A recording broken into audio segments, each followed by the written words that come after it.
নমস্কার। ঠাকুর মা স্বামীজি আর আমার গুরু মহারাজের চরণে প্রণাম নিবেদন করে শুরু করছি আজকের পাঠ। আজ আমি আপনাদের স্বামী চেতনানন্দের লেখা থেকে কিছু পাঠ করে শোনাব। আজকাল পাশ্চাত্যে অনেকের মুখে শুনি যে তাদের অনুভূতি হয়েছে বা কুণ্ডলিনী জেগেছে।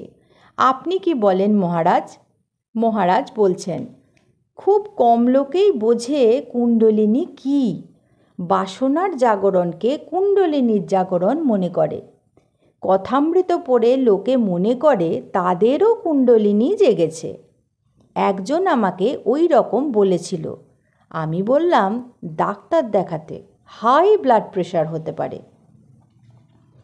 কি করে ঈশ্বরের আদেশ পাওয়া যায়? মহারাজ বলছেন, একে 3টি দৃষ্টিকোণ থেকে দেখতে হবে। 1. নিজের অভিজ্ঞতা। 2. শাস্ত্রের সঙ্গে নিজের অনুভূতি মেলানো। 3. সংশয় নিরসন। এভাবে আদেশ অভ্রান্ত কিনা যাচাই করতে হবে। অনেক সময় বাসনা জাগে, মনে হয় এ ঈশ্বরের ইচ্ছা। 9/8/1997, বেলুর মঠ, সকাল 7টা। আমি প্রশ্ন করছি, saint John of the cross অধ্যাত্ম জীবনে ডার্ক নাইট অব দ্য সোলের বিষয়ে বলেছেন। অনেকেই অধ্যাত্ম জীবনে ড্রাই স্পেল বোধ করে। কি করে এর হাত থেকে রেহাই পাওয়া যায়? মহারাজ বলছেন, কোনো না কোনো সময়ে ওইরূপ শুষ্ক ভাব সবার জীবনেই আসে। উদ্যমের অভাব হলেই অধ্যাত্ম জীবনে শুষ্ক ভাব আসে। সাধক হতাশ হয়ে পড়ে, ধরে থাকতে হয়, কখনো সাধন ভজন ছাড়তে নেই। ওই ভাব কতকাল থাকবে? মন আবার উঠবে। ভগবত কৃপায় ডিপ্রেশন চলে যায়। কৃপা খুব প্রয়োজন, নতুবা নিজের চেষ্টায় সব হয় না। সেলফ এফার্ট প্রারম্ভে খুব প্রয়োজন, শেষে কেবল ঈশ্বরের কৃপা। ঠাকুর হরি মহারাজকে বলেছিলেন, ওরে কুলশীলভ, করিস কি গৌরব, ধরা না দিলে কি পারিস ধরিতে? কি করলে আমরা ঠাকুরকে ভালোবাসতে পারি সেই সিক্রেটটা আমাদের বলুন মহারাজ। মহারাজ বলছেন, লাভ জেনারেটস লাভ। প্রেম প্রেমকে বাড়িয়ে দেয়। ভাগবতে আছে ভক্তা সঞ্জায়তে ভক্তি। এটি আগন্তুকদের জন্য। শেষে তোমাকে সম্পূর্ণভাবে ঈশ্বরে আত্মসমর্পণ করতে হবে।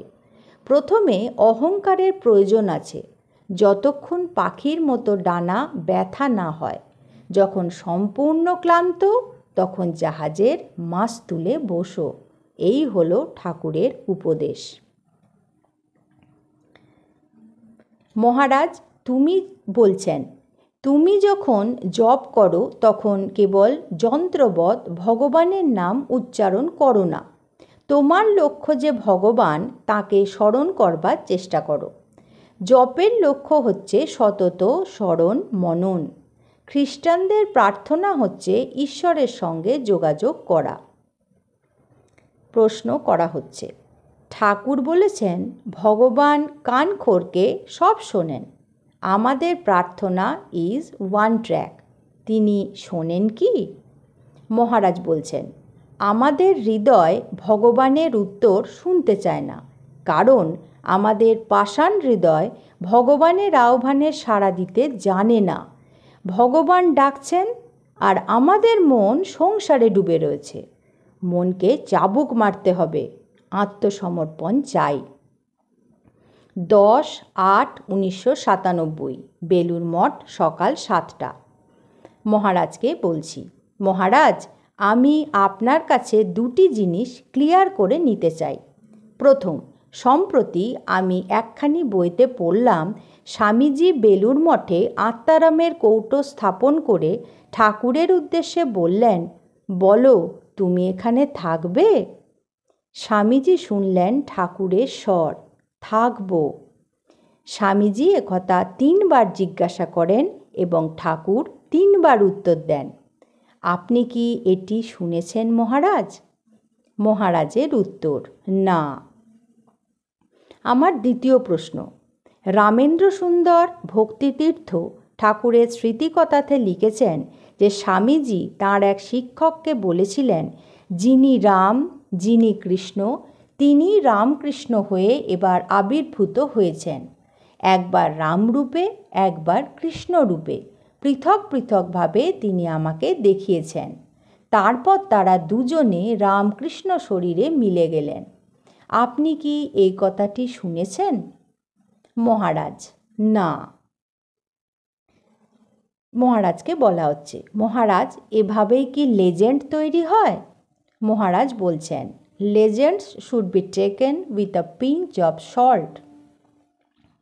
বুদ্ধ ও খ্রিস্টের শিষ্যদের নিয়ে বহু লেজেন্ড সৃষ্টি হয়েছে। ঠাকুরের সন্তানদের নিয়েও ভবিষ্যতে বহু লেজেন্ড গড়ে উঠবে।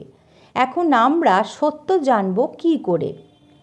তখন মহারাজ বলছেন, সত্য সব সময় যাচাই করে নিতে হবে যুক্তি ও ট্র্যাডিশনের ভিতর দিয়ে।